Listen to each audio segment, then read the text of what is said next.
வணக்கம் மக்களே! எல்லாரும் எப்படி இருக்கீங்க? நான் மருத்துவர் ராதிகா முருகேசன். இந்த சேனல்ல நெறைய மனநலம் சார்ந்த விஷயங்கள நம்ம பேசிட்டு வரோம். சரி. இப்ப குழந்தைகளோட மனநலம் பத்தி தான் நம்ம ரொம்ப கவலைப்பட்டுட்டு இருக்கோம். ஏன்னா, அவங்க தான் நாளைய தலைமுறை, நாளைய அ நம்மள அ ஆளப் போறவங்க, நம்மள பாதுகாக்க போறவங்க, நமக்கு டாக்டர்ஸா இருக்க போறவங்க எல்லாருமே இன்றைய தலைமுறை தான். ஸோ அவங்களுக்கான ஒரு அ அவங்க மனநலம் நல்லா இருந்தா நம்மளுடைய ஃபியூச்சரும் நல்லா இருக்கும். அதனால அவங்களுடைய மனநலம் பத்தி தான் நம்ம ரொம்ப இப்ப ரொம்ப கவலைப்பட வேண்டிய ஒரு விஷயமா இருக்குது. இப்ப தொடர்ந்து அவங்க பல போதைப் பொருட்கள பயன்படுத்துறத பத்தியும் நான் பின்வரும் வீடியோக்கள்ல பேசப் போறேன். இன்னைக்கு என்ன பேசப் போறேன்னா, அ ஒரு கதை சொல்லப் போறேன் ஆக்சுவலா. இந்த கதைய வச்சே நீங்க அ இப்ப இருக்கக்கூடிய குழந்தைகளோட மைண்ட் செட். இது இது குழந்தைகளுக்கான கதையாவும் இருக்கலாம். இது பேரண்ட்ஸ் இத கேட்டுட்டு, இது குழந்தைங்களுக்கும் இந்த கதைய சொல்லலாம். இப்ப 2 பேர் வச்சுப்போம். அவங்க ஒருத்தர் பேரு அர்ஜுன், இன்னொரு பேரு கார்த்திக். ஓகேவா? இப்ப 2 பேரும் அ ஒரே ஸ்கூல் போறாங்க. 2 பேரும் மேத்ஸ்ல ரொம்ப வீக். 100 மார்க்குக்கு 2 பேருமே 30 தான் வாங்குறாங்க. டீச்சர் கூப்பிட்டு 2 பேரையும், "என்னப்பா இந்த மாரி 30 மார்க் வாங்குறீங்க? கொஞ்சம் மேத்ஸ்ல கொஞ்சம் எஃபோர்ட் போட முடியாதா? கொஞ்சமாவது கத்துக்கிறதுக்கு ட்ரை பண்ணக்கூடாதா? நான் ஸ்பெஷல் கிளாஸ் இருக்கு. நான் கத்துக் குடுக்குறேன்." அப்படின்னு சொல்லிட்டு டீச்சர் சொல்றாங்க. உடனே அர்ஜுன் கொஞ்சம் சென்சிட்டிவ் ஆயிடுறாரு. அவர் தனக்குள்ளேயே ஒரு தாழ்வு மனப்பான்மை இருக்கு. அவர் என்ன நினைக்கிறாருன்னா, "ஐயய்யோ! எனக்கு மேத்ஸ் எல்லாம் வராது. நான் எனக்கு அறிவு கொஞ்சம் கம்மி. அறிவு அதிகமா இருக்கவங்களுக்கு தான் மேத்ஸ்லாம் வரும். ரொம்ப லாஜிக்கல் திங்கிங் எல்லாம் இருக்கவங்களுக்கு தான் ஈஸியா மேத்ஸ் வரும். நம்ப எவ்வளவுதான் எஃபோர்ட் போட்டாலும் வராது. அ அதனால இவ்வளவுதான் வரும் போல இருக்கு. என்னால முடியாது. டெஃபினட்டா முடியாது." அப்படின்னு சொல்லிட்டு என்ன பண்றாரு, ஒரு ஒரு தடவையும் புத்தகத்த தொறக்கும்போது அவரு, "ஐயய்யோ! என்னால இது முடியுமான்னு தெரியல. எனக்கு தான் அறிவே இல்லையே. எனக்கு தான் நான் எவ்ளோ ட்ரை பண்ணிட்டேன் இதுக்கு முன்னாடியே. இதுக்கு முன்னாடி கூட லாஸ்ட் இயர் கூட தான் மேத்ஸ் டியூஷன்லாம் கூட தான் எங்க அம்மா அனுப்பிச்சு விட்டாங்க. என்னால முடியல." அப்புறம் ஒரு சம்ம பார்க்குறாரு. அந்த சம் ரொம்ப காம்ப்ளிகேட்டடா இருக்கு. ரொம்ப பெருசா இருக்குது. பெருசா தான், "ஐயோ! இல்ல இந்த சம் ரொம்ப பெருசா இருக்குது. இது என்னால டெஃபினட்டா முடியாது." அப்படின்னு சொல்லி முடிவு கட்டிக்கிறாரு. ஆனா கார்த்திக் என்ன பண்றாரு, கார்த்திக் அவரு அவரோட மனநிலை ஒரு பாசிட்டிவ் மனநிலை. இது குரோத் மைண்ட் செட் அப்படின்னுவோம். அதாவது அர்ஜுனோட mindset fixed mindset. ஃபிக்ஸ்டுனா நான் இன்டெலிஜென்ட் கிடையாது. என்னால முடியாது. என்னால இது செய்ய முடியாது. நான் அவ்வளவுதான் எனக்கு அறிவு. இதுக்கு மேல என்னால முடியாது. அப்படின்னு சொல்லிட்டு ஏற்கனவே ஃபிக்ஸ் பண்ணிடுறது. ஆனா கார்த்திக்கோட மனநிலை குரோத் மைண்ட் செட். அவர் என்ன நினைக்கிறாரு, அது என்னது மேத்ஸ்? அது என்ன ஒரு பெரிய இதுவா? இப்ப எனக்கு எல்லாருக்கும் இருக்க இன்டெலிஜென்ஸ் தான் எனக்கும் இருக்கு.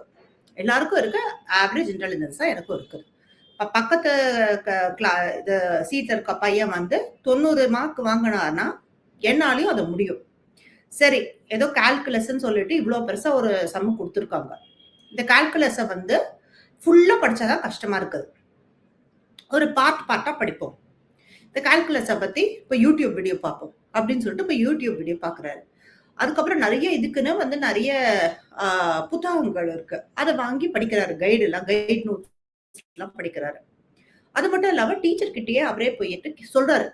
"இல்லங்க இது எனக்கு இது கஷ்டமா இருக்குது. இதனால தான் நான் மார்க் போச்சு எனக்கு. 30 மார்க் வாங்குனேன். ஆனா இந்த தடவ நான் 30 மார்க் வாங்க மாட்டேன். அத விட அதிகமான மார்க் என்னால வாங்க முடியும்.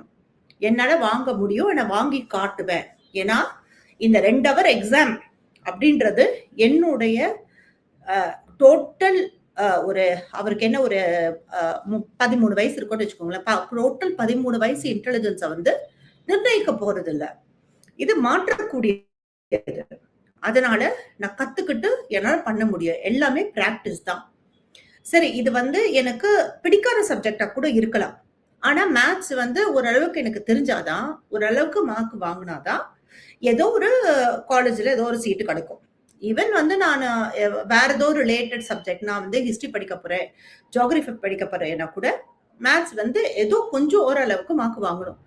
அது அது என்ன அப்படி என்ன ஒரு அவ்ளோ ஒரு கஷ்டமான ஒரு விஷயம். இப்ப நமக்கு பிடிக்காத விஷயம் அப்படின்னு நம்ம நினைக்கிறது எல்லாமே வந்து, நமக்கு கஷ்டமான விஷயம் நம்ம கழிச்சு கட்டிடுறோம் இல்லையா? அதுதான் நமக்கு பிடிக்காத விஷயம் அப்படின்ற மாரி ஆயிடும். அவர் அப்படி பண்ணாம அவர் என்ன பண்றாரு, சரி அவங்க அப்பா கிட்ட சொல்லி, "சரிப்பா எனக்கு வந்து கொஞ்சம் மேத்ஸ் டியூஷனே வைப்பா" அப்படின்னு சொல்றாரு. சரி அப்பாவும் வந்து சரின்னு சொல்லி மேத்ஸ் டியூஷன் வைக்கிறாரு. மேத்ஸ் டியூஷன் டீச்சர் கிட்ட இவரு அதிகமா வந்து கவனம் செலுத்தி, அதிகமா வந்து அவரு இன்ஃபர்மேஷன் கேட்டு, அ பிட் எனக்கு எனக்கு வந்து நீங்க வந்து என்ன கடுமையா சொல்லாதீங்க சார்.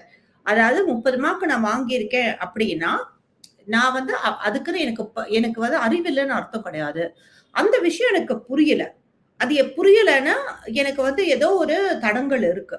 அந்த தடங்கல ஓவர் கம் பண்றதுக்கு தான் நான் இந்த டியூஷனுக்கு வந்திருக்கேன். அதனால நீங்க ரொம்ப விமர்சனம் பண்ணீங்கன்னா, எனக்கு இன்னும் கொஞ்சம் தாழ்வு மனப்பான்மை வரும். அதனால எனக்கு விட்டு விட்டா கத்துக் குடுங்க அப்படின்னு சொல்லிட்டு, அவரு அதே ஆட்டிட்யூட்ல போறாரு. டெய்லி எந்திரிச்ச உடனே நெறைய பாசிட்டிவ் அஃபர்மேஷன்ஸ் அவரே சொல்லிக்கிறாரு. என்னால முடியும். இன்னைக்கு என்னால மேத்ஸ் வந்து நல்ல மார்க் வாங்க முடியும் அப்படின்னு. ஆனா அதே சமயத்துல பார்த்தீங்கன்னா, அர்ஜுன் வந்து ஆக்சுவலா அதே டியூஷன் சென்டர்ல வந்து அவங்க அப்பா அவங்க 2 பேரும் நல்ல ஃபிரெண்ட்ஸ் தான். சோ அவங்க அப்பாட்ட சேர்த்து விடுறாரு. சேர்த்து விட்டாலும் கார்த்திக் எவ்வளோ சொன்னாலுமே கூட, இவன் வந்து இல்ல இல்ல இல்லப்பா நீ கூட பண்ணிடுவ போல இருக்கு. என்னால முடியல. எனக்கு என்னமோ வந்துட்டு எனக்கு இந்த மேத்ஸ்க்குன்னு ஒரு தனி பிரெயின்ஸ் இருக்குது. சில பேர் சொல்லுவாங்க மேத்ஸ்க்குன்னு வந்து இதுல இது ராமானுஜம் மாரி இருக்கவங்க தான் மேத்ஸ்லாம் போடுவாங்க போல. எனக்கு அந்த அந்த அறிவு இல்ல போல. எனக்கு அந்த அந்த பிரெயின் செட்டே இல்ல. என்னால முடியாது. நான் பேசாம அப்படியே இருந்துடுறேன். என்னால எவ்வளவுதான் ட்ரை பண்ணாலும், நான் வந்து என்ன ஒரு 30 மார்க் வாங்குறது, நான் ஒரு 40 மார்க் வாங்க போறேன். அவ்வளவுதானே தவிர, ஒண்ணும் பெருசா நான் ஒண்ணும் ஒரு 100 மார்க்லாம் வாங்க போறதில்ல. அது டெஃபினட்டா எனக்கு தெரியும்பா. எனக்கு அவ்வளவுதான் எனக்கு அறிவு. அது எனக்கு டெஃபினட்டா தெரியும். என்னுடைய என்னோட இதுவே அவ்வளவுதான். என்னோட கெப்பாசிட்டியே அவ்வளவுதான்.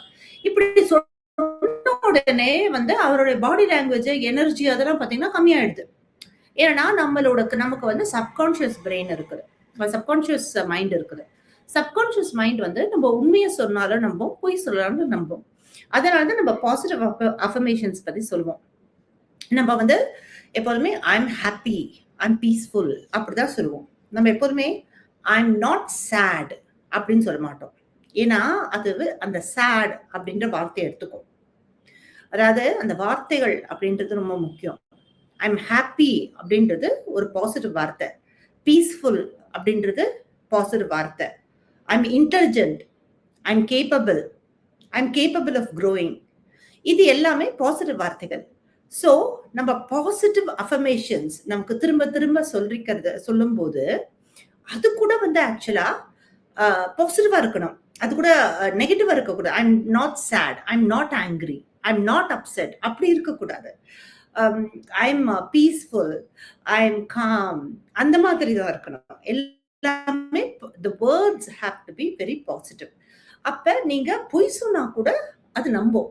நம்ம திங்கிங் வந்து எந்த அளவுக்கு பவர்ஃபுல்னா, நம்மளுடைய பிரெயினோட ஸ்ட்ரக்சர மாற்றக்கூடிய சக்தியே உடையது நம்மளுடைய சிந்தனைகளுக்கு. ஸோ இதுதான் வந்து fixed mind set, growth mind set அப்படின்னு. ஸோ அடுத்த எக்ஸாம்ல பார்த்தீங்கன்னா, அர்ஜுன் வந்து ஒரு 30க்கு அது கொஞ்சம் இம்ப்ரூவ் ஆயிட்டு ஒரு 35 என்னமோ வாங்கியிருக்காரு. ஆனா கார்த்திக் வந்து 75, 80 மார்க் வாங்கிட்டாரு. சோ அப்புறம் வந்து அவரு சொல்றாரு, "சரி அடுத்த முறை நான் 100% நான் வாங்குவேன்." அப்படின்னு. அப்ப எல்லாரும் கை தட்டுறாங்க. அப்ப எப்படி 2 பேருமே அதே லெவல்ல தான் இருந்தாங்க. ஆனா ஒருத்தர் வந்து நல்லா குரோ பண்ணியிருக்காரு, ஒருத்தர் குரோ பண்ணல. அப்பனா அதுல அவங்களுடைய ஆட்டிட்யூட், அவங்களுடைய மைண்ட் செட் இதுதானே காரணம். இப்ப நெறைய பேர் என்கிட்ட வந்து சொல்லுவாங்க, "இல்லங்க எனக்கு அறிவே இல்லங்க. என்னால முடியாதுங்க. நான் அவ்வளதாங்க" அப்படின்னு. நான் சொன்னேன், "இல்லங்க எனக்கு பார்த்தா நீங்க ரொம்ப இன்டெலிஜென்ட்டா இருக்கீங்க. நீங்க ரொம்ப கேப்பபிளா இருக்கீங்க பார்த்தீங்கன்னா, ஏன் நீங்க அந்த மாரி நெகட்டிவ் லேபிள்ஸ் உங்களுக்கே போட்டுக்கிறீங்க?" அப்படின்னு நான் கேட்பேன். "அ இல்லங்க உங்களுக்கு தெரியாதுங்க. எனக்கு என்ன பத்தி தெரியும். நான் வந்து அவ்வளதான். நான் ஒரு வேஸ்ட்டு." அப்படின்னு. அதாவது சின்ன வயசுலயோ, இல்ல அவங்க வளரும்போதோ, அவங்க ரொம்ப சென்சிட்டிவா இருக்கும்போது, யாராவது அவங்க கிட்ட ஏதாவது கடுமையான வார்த்தைகள் அப்படி சொல்லியிருந்தாங்கன்னா, அத உள்வாங்கி இருக்கலாம் அவங்க. அப்படி உள்வாங்கி இருக்கும்போது, ஆம் அந்த வார்த்தைகள் அவங்கள ரொம்ப பாதிச்சு, அவங்களுக்கு வந்து அத அ அத அத அது உண்மை அப்படின்னு அவங்க மனசு வந்து நம்ப வைக்கும். அதனால நீங்க எதுக்கும் தளர வேண்டாம். நீங்க எவ்ளோ எவ்ளோ ஒரு growth மைண்ட் செட். அதாவது சரி இன்னைக்கு என்னால முடியல. இன்னைக்கு என்னால இந்த விஷயம் என்னால முடியல. ஆனா நாளைக்கு என்னால முடியும். இந்த growth மைண்ட் செட்ல இருந்தீங்கன்னா, டெஃபினட்டா சக்சஸ் அப்படின்றது ரொம்ப தொலைவுல இல்ல. சக்சஸ் அப்படின்றது ஒரு டெஸ்டினேஷனே கிடையாது. அது ஒரு ஜர்னி. ஸோ சக்சஸ்ஃபுல் பீப்பிள் அப்படின்றவங்க வந்து they are only it is only an attitude. Successful people எப்படின்னா, அவங்க வந்து அவங்களுடைய ஆட்டிடியூட் தான் சக்சஸ் ஆக்சுவலா. ஏன்னா, இப்ப நெறைய பேர் சக்சஸ்ஃபுல் பீப்பிளா பார்த்தீங்கன்னா, பேங்க்ரப்ட் ஆயிருப்பாங்க. நெறைய தோல்விகள சந்திச்சிருப்பாங்க. சக்சஸ் அப்படின்றது it is not a destination. It is an attitude of the mind. So அதனால வந்து அந்த குரோத் மைண்ட் செட் அப்படின்றத எப்படி வளர்த்துக்கலாம் இன்னைக்கு அப்படின்னு சொல்லிட்டு, இன்னைக்கு போயிட்டு ஒரே ஒரு விஷயத்த பத்தி யோசிச்சு பாருங்க. எப்படி நம்ம ஒரு விஷயத்த வச்சு நம்ம அந்த குரோத் மைண்ட் செட்ட நம்ம வளர்த்துக்கலாம் அப்படின்னு. ஓகே. நன்றி. இனி இன்னொரு வீடியோலயே நம்ம பார்ப்போம்.